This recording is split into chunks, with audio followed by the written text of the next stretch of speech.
Good. Okay. Top of the next page says words and pictures. I want to say a word, and I want you to tell me what comes to your mind. Okay? Pig. What comes to mind? Somebody. Bacon. What? Some other than bacon. What? Squiggly tail. Squiggly tail. Okay. Pink. Pink. Okay. Oink. Okay. How about horse? Tail. Jim, I don't know if I'll do the next or not. Anyway. Okay. Everybody has a good friend, I hope. Okay. Think of your good friend. What just happened when I asked you to think of your good friend is a picture of that person came to your mind. When I said pig, a picture came to your mind. When I said horse, a picture. I did this once a couple years ago, and I said pig, and one of the people said Arnold Zeffel, the little pig on Green Acres. Anyway, some of you are too young to remember that. But the point of that is this. We speak in words, we think and interpret in pictures. We speak in words, we think and interpret in pictures. So, as a leader, supervisor, manager of people, you can say one thing and their picture may not be the same as what you had in mind. A couple years ago, it just evolved. It happened. I was meeting with the company and 5 partners of the company, and they were talking, and what I realized was there were gaps. They weren't getting it. One was talking about doing the company this way and the departments this way, and another was talking about and I finally said, stop. And I took the youngest guy there who seemed to have the most energy, who seemed to have the best ideas with all the new technology and that kind of thing. I said, get up and on that marker board, draw what you're talking about. And he did. And as he was drawing it, he said, well, wait a minute. When I draw it out, that part won't work. And that part won't work. And that part won't work. And when he got through drawing it, everybody else said, I do the board of directors retreat for the Chamber of Commerce. Been doing it for about 10 years. We had a session in Charleston 8 or 9 years ago, and Brad Dean and I stayed after the after the Wednesday night meeting for the Thursday meeting, getting ready. And he said, we want to make a transition from here to here. And I said, then let's draw it out. And 3 hours later, we finished drawing it out. And it was a turning point for the chamber. It's still what you get if you go to the chamber and say, show me what, and it draws relationships. So what I do with a lot of companies now is I say, draw a picture of your company. One not too long ago, the man's been in business for 21 years. I said, draw a picture of your company. He said, well, I said, draw a picture, just on the marker board, just draw it. He drew it out by departments. He sat down and started laughing. I said, what's funny? He said, I put the most profitable and productive departments from left to right. I said, now let me ask you this. Of the 18 people that work in your company, how many other people could draw that picture? He said, none. I said, I would put it in the computer, share it with them, because they don't know where they're working. They don't know where they're working. We think in words, we think and interpret in pictures. Went to buy a new laptop because my other one went out a few months ago. And the young guys and the young people know all about the technology. I just wanted to do what I wanted to do. I don't want to know how to make it. I don't want to know. And he said, well, you can't have those over there. I had a coupon for one. It was a great deal. He said, you don't want that. I go, why not? He said, because it's too slow. I said, show me slow. He showed me slow. I said, not for me. I said, I come from the snail mail and fax days. That is pretty good. And so I finally told him, and he was really trying to push me for one of these higher prices. I said, I don't need all those bells and whistles. I'm not building the space shuttle. I don't know about that. I don't care about that stuff. And finally, I just looked at him and I said, 2 things I know. One is your picture of what I want and my picture of what I want is not the same. And that's not knocking you or me. You just don't see what I see. I said, and the other thing I got to say is, go get a manager, take my coupon, let me pay you, and get out of here. Because I'm not buying that. I don't want that. It's got too much for me and for my needs. So if you got a breakdown in communication sometime, it's because the picture that you have is not the picture that they have. And if you know that, then you can just say, wait a minute. The old saying, a picture's worth 1,000 words. In the past 2 or 3 years, I found that to really, really, really be true. Show them a picture of what you want done, and they'll go, really? By the way, if you go to fast food places, have you ever been in the kitchens of one of those places? They got pictures on the wall of the burgers and how you put them together. Why? Because they want, if you get one in Myrtle Beach or San Francisco, they want them to be the same. The burger goes here, the cheese goes there, the this goes here, the this goes there. They don't want to leave it to chance. So it shortens the learning curve and the oops and the mistakes, and therefore the business that it might cost them and the profit that it might cost them by bringing somebody in and say, this is a picture of what we want. So I know sometimes when people don't really know how to do, they don't really have a picture. And hopefully, in the time we've been together, I've created some verbal pictures for you of what leadership and management and supervision is and personalities and all those things. Okay. Questions or comments on that? 7, positive versus negative. And out beside that, you can put language. Positive versus negative language. How many of you have children under 15 or grandchildren under 15? Okay, I'm going to help you parenting-wise here. The chances are good, because it just comes with parenting and it comes with children, that you tell your child, you and your spouse tell your child, don't do whatever. Run in the house, jump on the bed, hit your sister, slap your brother, I don't know. You tell them don't. Now, of the don'ts that you have, when you tell them don't, do they stop doing it? And why do they not stop doing it? You tell them what to do. Yes. Yeah. The reason that they don't stop doing it is because our subconscious mind does not understand negative words. So if you say don't run in the house, they're going to keep running because you talked about running. What you tell them to do is what you want them to do. Walk in the house. Now, they're not going to turn around and go, thank you, you finally got it. Okay, that's not going to happen. But that's the difference between the average golfer in the United States, or for that matter in the world, and the pros. When the pros are laying up, or there's water between them and the green or the landing area, what are they thinking about? Well, let me switch gears. What are those of us who are average golfers and or below average? What are we thinking about when we see the water between us and the landing area we want? What do we think? Huh? It's in the wind. What? Don't hit it in the water. Don't hit it in the water. And we think so much, so some of us carry water balls. That's an old beat up ball that we don't care if we lose, right? And so we're thinking, I don't want to hit it in the water, I don't want to hit it in the water. And we set up the shot, and then we hit the ball, push, it goes in the water. And I can tell you, if you played with somebody that did that, they all say the same thing. What is it? No, I knew, well, that's after. They say this first. Or does anybody have one? Okay. But they say this first. I knew. I was going to do that. And they did. Now, what do the pros do? What do the pros do? They don't think about where they don't want to hit it. They think about where they do want to hit it.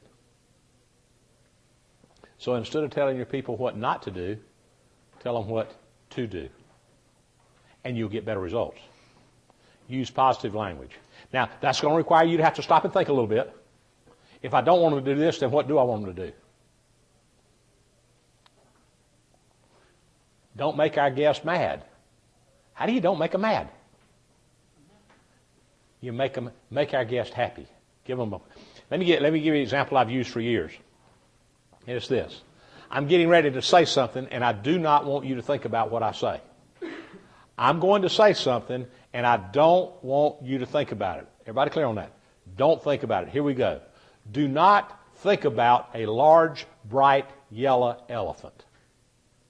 Don't think about a yellow. Don't think about there being a herd of them out there in the parking lot. And what are you thinking about?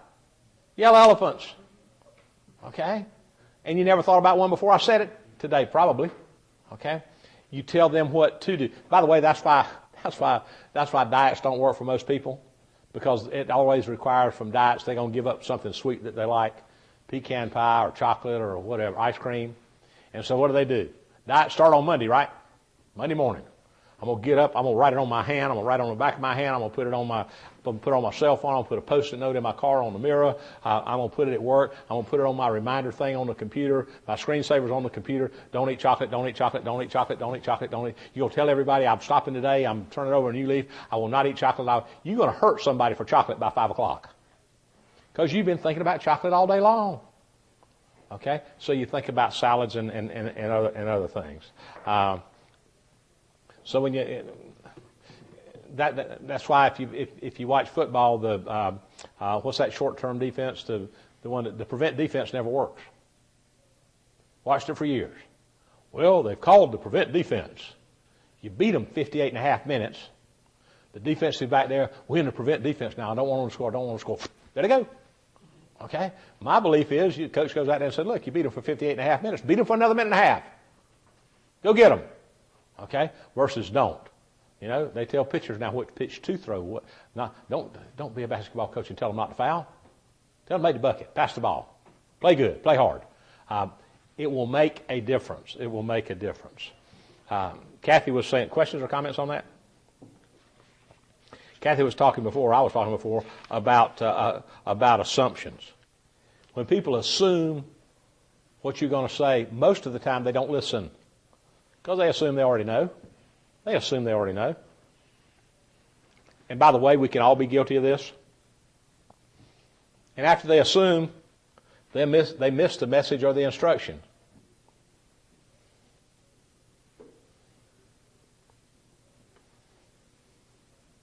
And then they act on misinformation or incomplete information.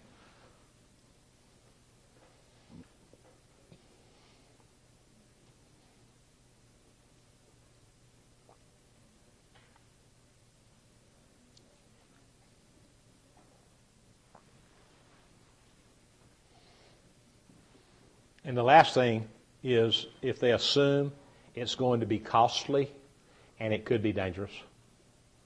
Just like the thing that happened the other night with the gas thing. We put the two chemicals together.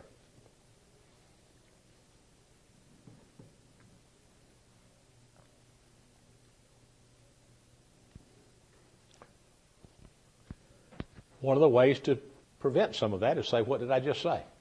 What did I cover? What are you supposed to do with this when you get there?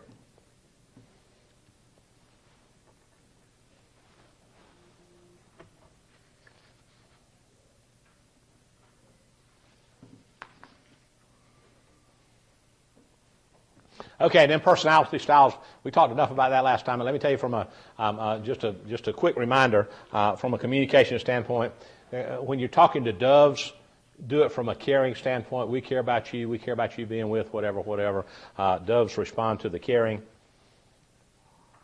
Owls would prefer to receive notes and memos and emails. Got a good friend of mine who's an owl for years. He would give me notes. I'm going, man, we're adults. We're not in the third grade. Tell me what you got on your mind. Here. And the note would give me some instruction or some insight or a book to read or something. But he was always giving me a note. I didn't know about doves, owls, peacocks, and eagles back in those days. Well, I didn't know about personalities. I made them doves, owls, peacocks, and eagles. But anyway, when you're talking to peacocks, when you're communicating with peacocks, remind them frequently. Because their mind is going on to something else.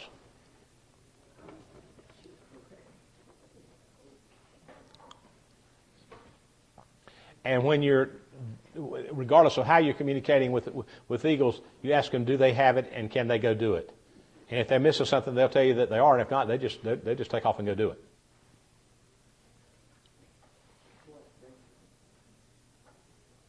Do what?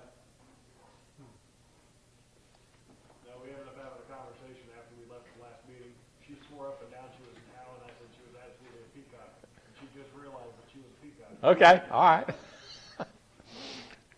It's good to realize what we are. Okay. Questions or comments so far? Top of the next page, gender, males and females. We process information differently. What I'm about to show you, I've been doing for a number of years, but I did it a couple years ago, and a lady came up to me in break, and she said, Petesy, there's a book that talks about what you just did, but it goes even into more depth. And I said, what is it? And she told me, and so I went and bought it. And it's this. Men are like waffles. Women are like spaghetti. Understanding and delighting in your differences. And I can tell you, it is full of good stuff. I didn't know there was a book. But anyway. And then there was another guy that did something one time that I listened to on a CD. And his thing was, His thing was, girls are not boys with long hair. And he went on to tell. By the way, ladies, y'all get this is from his stuff. Y'all get colder faster than the guys do, right? Most of the time. Okay, you know why? You have 1 quart less blood than what we have. Fact. You have a little layer of fat on your skin that men don't have. This one is true in more ways than one. We have greater muscle mass, okay, and our skulls are thicker. It's the way we're made. And he goes on with a few other things. One of the things you need to know that's been around for a long time. Men say somewhere between about 7,000 and 10,000 words a day. We speak about 7,000 to 10,000 words a day. Females speak about 22,000 to 25,000 words a day. You just kind of need to know. Was a little cookout thing a couple years ago. There was 8 couples, and the guys, we were standing in front of the fireplace. It was in the wintertime, and what we were doing was taking turns telling stories, sports stories, war stories, a joke, or whatever. And one would talk, and the other 7 would listen, and then we'd laugh, and then somebody else would talk, and then we'd laugh. And a good friend of mine, it was a open concept kitchen. I learned that from watching TV with my wife. Anyway, and you could see up in the kitchen, and the kitchen table was sitting there, and all 8 females all of our wives were sitting around the table. And this friend of mine named Rich, his wife was sitting next to my wife, and we're taking turns, and he had been in a session that I'd done about this, and finally he said, "Petesy, look." And I said, "What?" He said, "We're taking turns.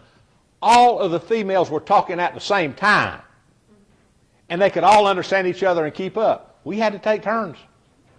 We had to take turns. No right or wrong, no good, better or best. Men usually speak from the left side of their brain. Females use both sides. So you got a place there that says males, and what I want you to do is I want you to draw a little circle around where it says males.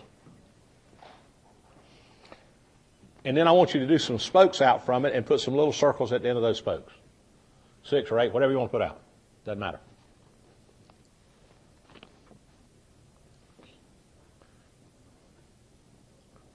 And in those circles you can put like work, eating, golf, fishing, whatever males might be doing. Cutting the grass, I don't know. Driving, whatever. And what that denotes is this. Guys, and there are varying degrees of this, we can only do one thing at a time. And when we're doing that one thing, that's what we're doing. My son, when he was little, and I didn't know this, and his bike might need a new tube in his bicycle for the tire, and I'd put it in, he'd come over, he said, "Daddy, can I ride my bicycle when you get through fixing my bike?" "Don't talk to me now, son, I'm fixing this bike. You can talk to me after I get through fixing this bike." We have the ability to do one thing at a time. Okay? Now, females at the bottom, draw a big circle around that and put all the little circles tied and touching together. And that's all those things that you might be doing.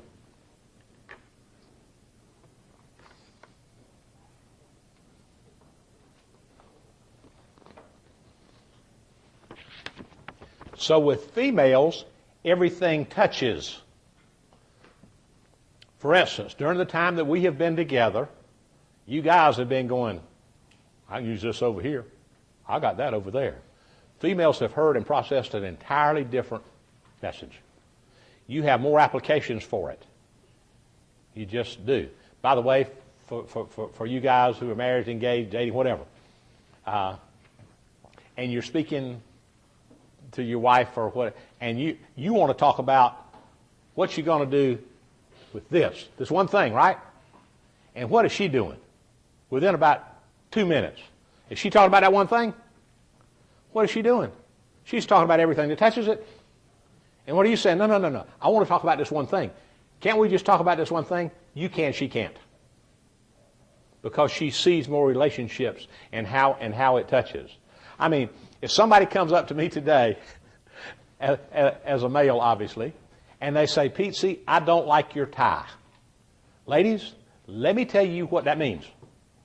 To me, it means you don't like my tie. That's all you said. Right, guys? You didn't say anything about my shirt, my coat, my parents, my wife, my children, or any of that other stuff. Or me. You just said you didn't like my tie. Go up to a female and say, don't like your blouse. Well, you probably don't like my slacks or my skirt either. You probably don't like my shoes. You probably don't like me. You probably don't like my parents if you ever met them. And it just touches all, right? So if you're going to be in leadership and management, you need to know that the messages are different. That the messages are different. That's why, guys, if you're having somebody over for supper, you're cooking for them. These guests are coming. They're friends of yours. Let me ask you guys, how important is it that everything turns out just right to you? We all do the same thing. If they don't like it, we go get them a hamburger. What difference? Make them a peanut butter and jelly sandwich. It's just supper. Ladies, tell them what's going on. What's going on when you have somebody over? And they're coming to your place.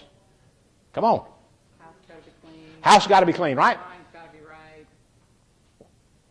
Kids got to be behaved. So. Why? We don't care. Drink another beer, it's all right. We'll order pizza if you don't like that. What? Go ahead, tell them. Huh? Yeah, because it's a reflection of everything about you and your heritage and your ability to do all this. Guys, I grew up with 4 sisters. Have a wife, a daughter-in-law, and 4 granddaughters. And until about 20 years ago, well, let me preface it with this. All right, guys, you got to fess up and be honest, okay? From when you were in maybe even junior high, certainly high school and beyond, and we were getting ready to go out, right? For whom did we dress? Whom were we trying to make an impact on when we dressed, guys? Come on. Absolutely. Absolutely. We were trying to impress the girls. Now, who do you think they were trying to impress? Other girls, yeah. Guys dress for girls. Girls dress for other girls. Females dress for other females. Guys, we're never going somewhere. I walk in somewhere and I go, oh, he's got on a gray suit coat like I have. I got to go change. We don't do that. We go, good coat. I don't care. Okay? But the point is, when you're leading and managing people and when you're communicating, it is not being processed the same. It's not. Bore you with the me story for just a minute, then we'll wrap up. When our son was born, See, I got to say this. but go ahead. You need to go out to a club or something anymore and see who's dressing for who. Okay. I'm too old for that, Jim. I did my share. I did my share of clubs, and I don't want to go. I don't want to go see what's out there now. If I don't see it, I don't have to know. Okay. I mean, I know, but I don't want to know firsthand. Thank you for that. Thank you for that. Our son was about 3 or 4 years old. Murder Square Mall was up and in existence and all that kind of good stuff. My wife and daughter went out of town for the day. And so I thought it'd be cute. Took my son. I put one kid color on one foot and one little color kid on another foot. Turned his overalls around backwards. Put a hat on him sideways and went to the mall. And my wife came home and she said, "What did you and Grant do today?" I said, "I went to the mall." She said, "What did he wear?" I said, "You'd have loved it. He was so cute." I said, "I put one color shoe on one foot and one color. I turned his coveralls around. I put his hat on." "You did what? Did you see anybody we know?" "Yeah." "You what? No." I mean, it was bad news. I thought it was fun. Guys know what's going on. Anyway, and it's being processed differently. And each one brings, the ability to separate is a strength. The ability to link things together is a strength. I now use my wife as a sounding board when it comes to, I said, let me give you this idea and tell me, because she's going to see links way faster. I might be a month seeing those links and how it might affect something else. Questions or comments on that? By the way, I got the book. You can get the author, the ISBN number. It's a pretty good read relationship-wise. And it's important in communication. Okay. Last page, and last page, and I got something to read, and then we'll get out of here. Okay. Some of the benefits of effective communication: you'll have a better team. You will definitely have a better team if you can more effectively communicate. You'll save time.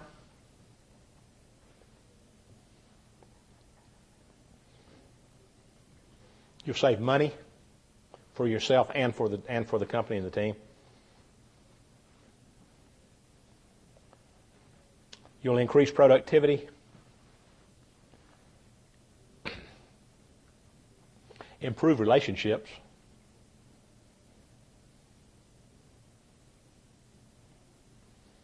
And oftentimes reduce mistakes.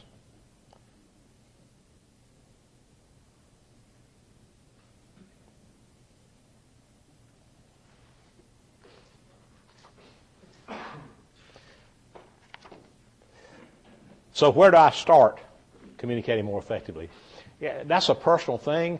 My counsel is to go back and look at what we've done this afternoon as it relates to communication and pick out one or two things that you want to work on. It's more than you can get up tomorrow and do it all. I understand that. But one of the things that you might think that you have a gap in, and a gap I simply define as where you are versus where you would like to be in communication. And it might be one or more of those. And then just put something, start to use something tonight or tomorrow. You can use it with family or friends tonight. So what you're saying is, supper's ready? Yeah, supper's ready. Well, supper's ready. Yeah, well, I said it was ready, but it's not right on the table right now. It's going to be a few minutes, whatever. Somebody early on, and I didn't look at the information you gave back to me, but one of the responses I got on increasing and doing things better had to do with gossip. So I found a little poem on gossip. I'll share it with you, and I'll leave it with you, or email it to Benita or whatever. It says this: "Who am I? I have no respect for justice. I maim without killing. I break hearts and ruin lives. I am cunning and malicious and gather strength with age. The more I'm quoted, the more I am believed. I flourish at every level of society. My victims are helpless. They cannot protect themselves against me because I have no name and no face. They track me down. To track me down is impossible. The harder you try, the more elusive I become. I am nobody's friend. Once I tarnish a reputation, it is never the same. I topple governments and ruin marriages.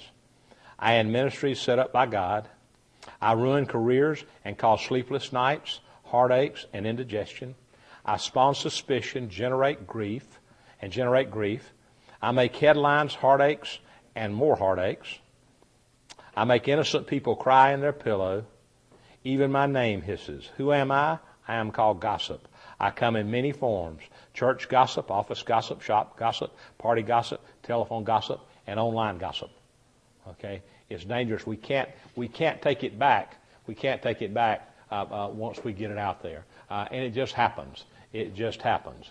Okay, Benita, date and location for the next. We're at Polly's Plantation, the 5th. Help me.